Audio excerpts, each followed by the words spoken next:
मैं आपको अपनी सास का एक ऐसा नुस्खा जो हमारे घराने में, उनके घरानों में, मेरी जो सास बना के देती थी जब बच्चा होता था, जब बच्चा चीज़ें चबाने लगता था कि दांत आसानी से निकल आए। मज़ीद वीडियोस देखने के लिए हमारे चैनल को सब्सक्राइब कीजिए और बेल आइकन को क्लिक कीजिए। बिस्मिल्लाहिर्रहमानिर्रहीम, अस्सलाम वालेकुम। एक नई रेमेडी के साथ, और वो रेमेडी किसके बारे में है? वो रेमेडी है नन्हे मुन्ने बच्चों के बारे में। एज अ होम्योपैथिक डॉक्टर, जब बच्चे दांत निकालने पे आते हैं तो मैं बायो 21, दुनिया कुछ भी बोले, कोई मतलब कि मैंने उसके रिजल्ट्स देखे।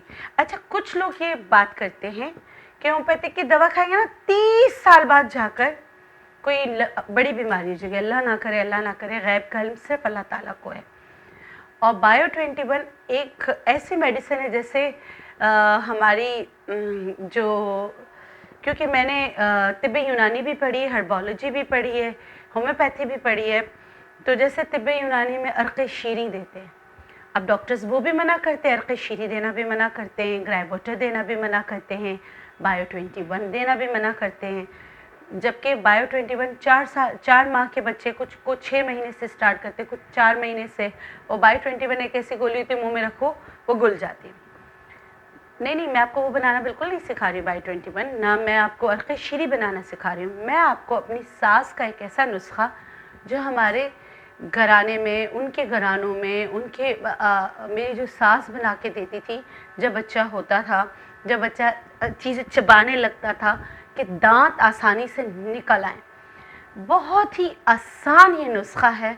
इंग्रेडिएंट्स आप देख लीजिएगा, इसमें कोई ऐसी चीज़ नहीं जिससे अल्लाह ना करे बच्चे को कोई प्रॉब्लम हो। हाँ, अलबत्ता बाज़ लोगों को एलर्जी होती है, पोलन एलर्जी होती है माँ बाप को, तो ऐसा होता है कि बच्चे में भी पोलन एलर्जी हो जाए, होने के चांसेस होते हैं, क्योंकि शहद बनता ही पोलन से है। सही है?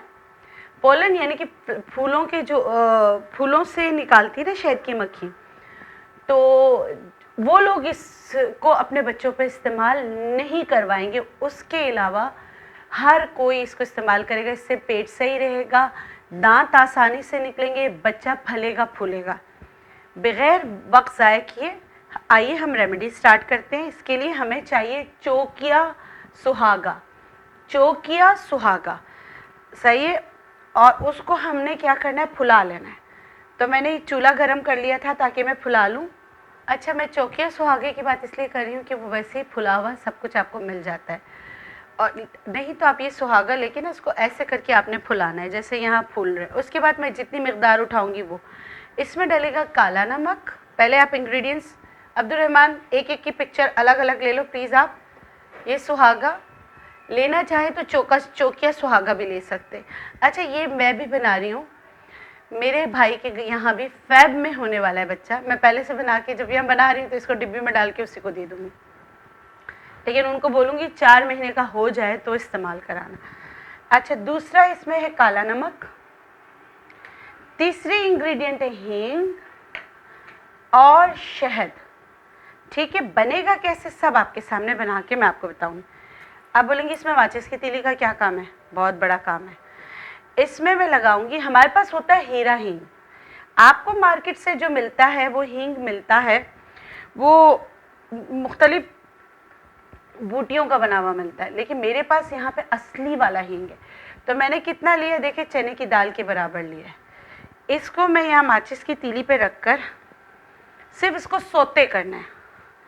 तो इस पर जो उनका तरीक़ा है मैं एज़ इट इज़ आपको बता रही हूँ। वो इसको ज़रा सा गर्मी पहुँचानी है, डायरेक्ट जलाना नहीं। तो इस पर रुई लपेट के, सही है, ये देखिए मैंने रुई लपेटी, इसको इस पर रख दूँगी। रुई में लपटा हुआ हींग को मैं आग दिखा रही हूँ ताकि वो नरम हो जाए। उसके बाद मैं रुई हटा दूँगी। ये एक तरीक़ा है, इसको एज़ इट इज़ बनाना है। और मेरी जो सास बताती है कि उनकी सास भी ये बना के बच्चों को देती थी। ठीक है? इसको मैं पलट देती हूँ। ये देखिए मैं इस तरह कर रही हूँ, ये बहुत हीटअप हो गया है। तो अच्छा, मैंने भी हुसैन को सारा को तो अम्मी ने बना दिया था, हुसैन को मैंने खुद बना के ये दिया हुआ है। ऐसी कोई चीज़ आपको नहीं बता रही जिससे अल्लाह ना करे आपके बच्चे को कोई नुकसान। ये हमने हींग को हल्का सा सोते करना है, ठीक है। उसके बाद एहतियात से रुई के अंदर से ये हींग अलग कर लेना है। ये देखिए, रुई नहीं आना चाहिए। बेटा अब्दुल रहमान, तुम पूरा ले रहे हो पूरे तरीके से? वैसे तो हाइजीन का ख्याल रखना चाहिए, लेकिन जहाँ बच्चों की बात हो तो डबल हाइजीन का ख्याल रखना चाहिए, ठीक है। अब ये जो है हींग मैंने चने की दाल के बराबर लिया था। अगर ये रुई में चिपक भी गई है कोई मसला नहीं, गर्म हो गई, सोते हो गई, ये मैंने ले लिया। अब इसमें मैं जो इस्तेमाल डालूँगी दूसरी चीज़, वो मैं डालूँगी काला नमक। अब आप देखें मैं काला नमक कितना ले रही हूँ। काला नमक मैं ले रही हूँ 1/4 टीस्पून, ठीक है। बड़े चम्मच पे लिए लेकिन आपको बताने के लिए, ये माश की दाल के बराबर ही 1/4 टीस्पून काला नमक। और ये मैंने सुहागा लिया था, जो मैंने आपसे कहा है आपने चौकिया सुहागा लेना है, ठीक है।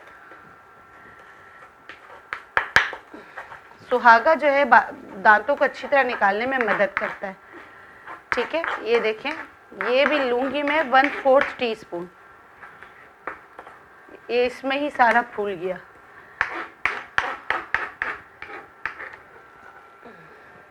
ये सारा अलग हो जाएगा। ये भी लिया मैंने 1/4 टीस्पून। अब इनको अच्छी तरीके से मैश कर देना है, बिल्कुल मैश करके। 1/4 टीस्पून काला नमक, 1/4 टीस्पून सुहागा, माश की चने की दाल के बराबर लेना है और माश की दाल के बराबर रह जाए हींग। ये तीनों चीज़ें मिली। इसमें तकरीबन आप शहद कितना डालेंगे? आपने शहद इसमें डालना है आधा कप। तो आपके बच्चे की 6 महीने की दवा तैयार हो जाएगी, सिर्फ आधा कप। और कप कौन सा आप लेंगे? जो हम घर में कप, जैसे केक बनाने के लिए जो कप लेते हैं, उसमें आपने मेजरमेंट करना है, ठीक है। अब देखिए ये दवा है। ये बच्चों के दांत आसानी से निकलें, जो बच्चे बहुत ज़्यादा राल टपकाते हैं। राल तो टपकाते हैं बच्चे जो बहुत ज़्यादा दूध फेंकते हैं और बहुत ज़्यादा जिनकी राल एक्स्ट्रा ऑर्डिनरी निकलती है, तो ये दवा उनकी तैयार हो गई।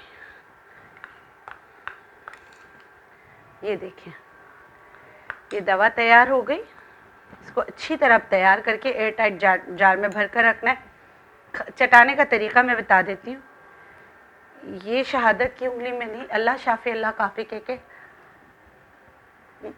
मसूड़ों पे लगा दे बच्चे के, दिन में 1 बार, सिर्फ इतना सा। मैंने आपको कहा था ना, ये दवा इतनी, ये वाली जो दवा है वो बच्चे के लिए दांत निकालने तक सब चल जाएगी।